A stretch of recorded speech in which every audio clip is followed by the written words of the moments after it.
Всім привіт! Вітаю на каналі ДТЗ.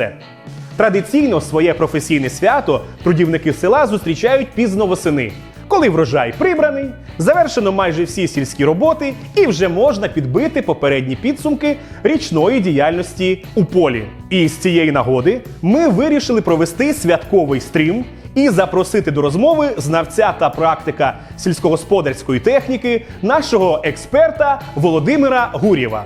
Будь ласка, долучайтесь! Пишіть питання для гостя, відповіді на які ви хотіли б почути. І саме вони будуть озвучені у прямому ефірі протягом нашої зустрічі. На свято прийнято запрошувати друзів і дарувати подарунки. Тому для створення святкової атмосфери ми вирішили провести розіграш на каналі ДТЗ. І в цьому нам допоможе наш надійний партнер – торгівельна марка Vitals, яка прагне, щоб праця в саду та на городі приносила насолоду. А кому, як не вам, шановні господарі, краще за всіх зрозуміло, про що йде мова. До свята сільської праці ми підготували приз, який буде у нагоді справжньому господарю.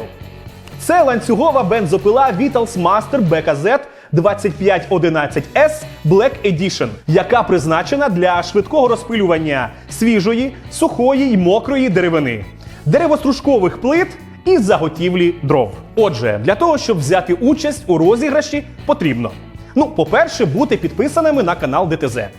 По-друге, залишити питання головному інженеру ДТЗ Володимиру Гур'єву. Своє питання ви можете залишити лише один раз. І всі повтори будуть видалятися. До того ж, ваші підписки повинні бути відкритими на день розіграшу, щоб ми могли їх перевірити.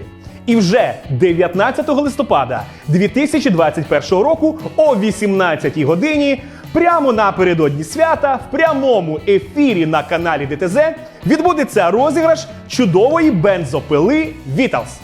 Переможець буде обраний за допомогою рандомної програми. А найбільш цікаві питання, на думку нашого гостя, також будуть відзначені заохочувальними призами від бренду ДТЗ.